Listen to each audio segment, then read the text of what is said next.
Good afternoon and welcome to another Ask AJ. I'm here with Edward today. Hi everyone. We've got to give you a quick weather update. It's hot. It's really hot. What does that say on that on the temperature, Tilly? Can you read it? 26.5. That feels about right. It's not 28 hot, though. Not that we outside. should complain. Very British. I'm going to complain. Moment it rains, moment it's hot.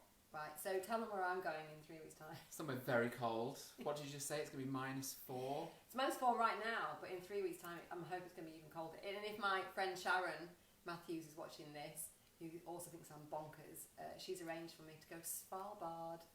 But you don't even know where that is. Don't do that thing. Don't you do it. I'll just say Taking the fancy. mickey now. So, weather aside, I knew you were going to do it. I was thinking about it. Weather aside, we just wanted to have a chat about the current market conditions, and we don't want to make it a market update. This is about making sure that if you do have your house on the market or you're about to put your house on the market, that you remain flexible, if you can do, in terms of the price that you want to achieve for your house, because things are changing fast. They are. In the olden days, before your time, your prices used to just go up every single year a little bit. And it was about, let's say, 7% a year, year on year. So every 10 years, your property will be worth twice what it was worth 10 years ago. And it was very consistent for about, 12 decades in a row, from about 1880 up to about 2000. How old are you? Yeah, very, very old, much older than I look. Although I do feel it today. And then something changed. So in 2007 things changed and there was a massive drop in prices and a massive drop in buyers, and then buyers couldn't get mortgages, etc., etc. So, and that took about 10 years to recover. And then 2020 happened. And that created a false influx of buyers, decrease in number of properties, and therefore that massive supply-demand imbalance caused prices to rocket, didn't it? It did. And what did we see? Do you remember the week you came back after lockdown? I do remember it very well, thrown in. But yeah, it was a complete change, wasn't it? There was a huge influx of buyers and not enough sellers. And it just changed the whole market and the trend and the way we were doing things. People, what were buyers doing to try and secure properties? So offering way over the asking price. It actually got quite dog eat dog. You know, It there were did, buyers really getting, quite aggressive with their offers, and if they were missing out, it was becoming a very difficult conversation to have. Yeah, because there was a lot of disappointed buyers, weren't there? There was, yeah, and a lot of which hadn't really happened a lot previously. It did happen now and then. Was best and finals.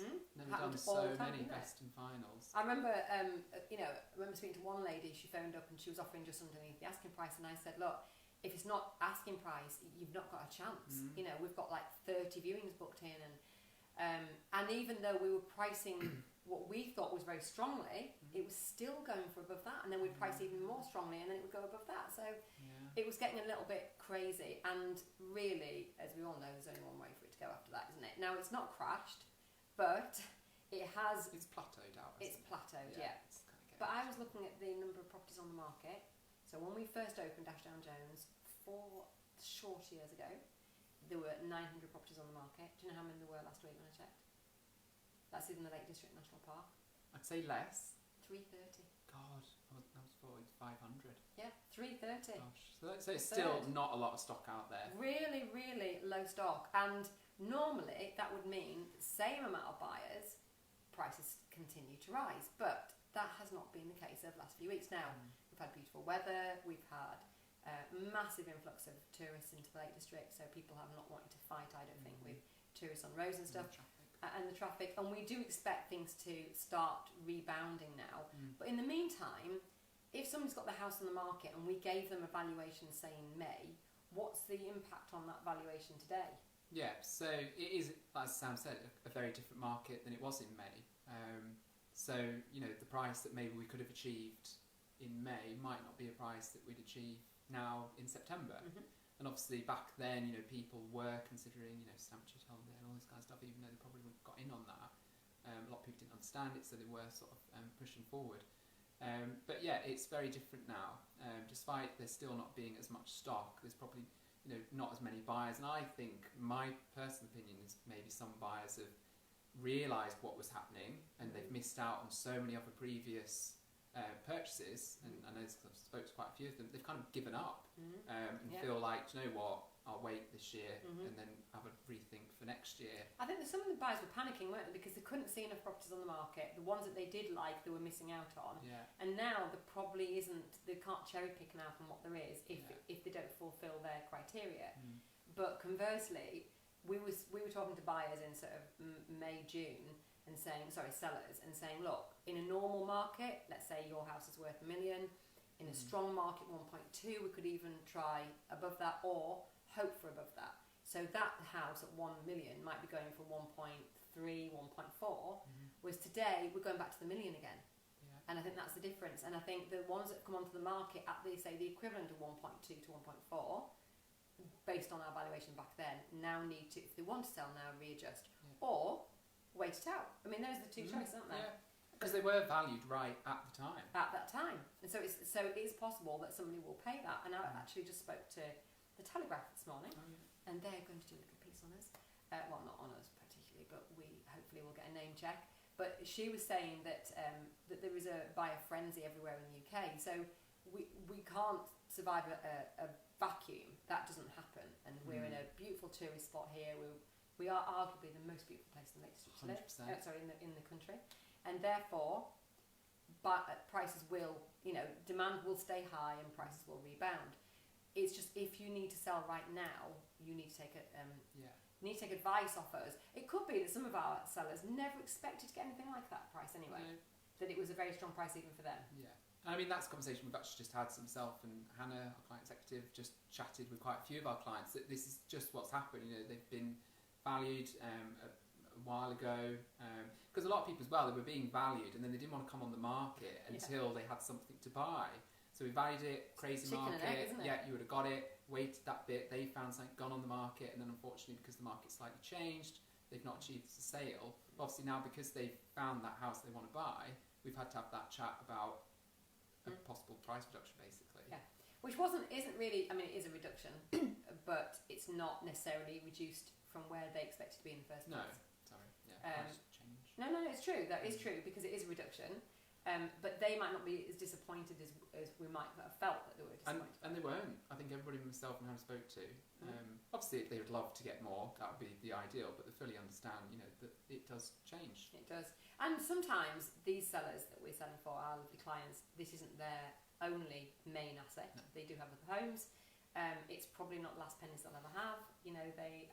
They're quite having discretionary sales, and that makes a huge difference as to how long they can wait at a particular price or what they decide to do, and whether they decide to strategically reduce at a time like this. So I think without wanting to give you mixed messages, if you are thinking about selling over the next few months, then just talk to us, because what we can do is we have done over the last few months, we've given every two prices. We've said, look, 1.25 in this market, 1 million in a normal market, and we will help you adjust that as time goes on. But if it was really, really important you get the 1.25, then you need to go on the market strategically at the right time. But it's a stock issue as well. So by stock, what we mean is number of homes on the market. The more homes we have on the market, the more beautiful homes, because we've only got about 16 homes at the moment, the more buyers that attracts, and actually becomes a market making exercise, doesn't it? Yeah, that's a good point. And we have actually seen that's it balancing out again. That's increasing. So out of nowhere, this week we've got 4 photo shoots. We had none on Friday. Yeah. So it's starting to get traction. And by photo shoot, you mean it's going to go on the market? Yeah, sorry. Yeah. Available. So it's been instructed, and we're what have our sales been like recently? What's that kind of value of our most recent sales? Over 1 million. Right. Okay. Good. But we're not seeing that kind of frenzy, best and final, over asking. That's kind of stopped at the moment. I think it's just the contrast between the two, isn't it? Because it was such a frenzy, and there was such a momentum in the market. It was so exciting and a bit frantic that actually this feels really quiet by comparison, but it's probably fairly normal by comparison. Yeah, 100%. I remember before COVID, obviously not doing it so much, we would have homes that would be on the market for months, even a year, some of them. Yeah, and they would trickle along with a viewing a month, and eventually they would get the offer. Because there's always a buyer out there, always. It's just time. So it's more just if you want a quick sale. Yeah, or if you don't want to stay on the market a long time, that's the thing. I think even though some of our sellers don't want necessarily a quick sale financially, they don't really want to be on the market for a year, and that's completely understandable. So our advice is, as always, call us. Let Edward, Hannah, me, or Phil's on a Disney cruise right now, and he's not answering his phone, even though I want to see those kids' faces. Let one of us come see you and have a chat to you. There's never any expectation you're going to go to market. We went to see a beautiful home in Ambleside. Gentleman lives in Switzerland. Oh, yeah. In fact, is that where you've been today? Going tomorrow. Going tomorrow for a photo shoot. And he had no intention of selling. He just wanted to know ballpark what we would value it at. We valued it, and he went, actually, that's a bit of a surprise. I think I'll go on the market now. So, and that's absolutely fine. And if he decided not to, that's also fine as well. So we take care of everything else.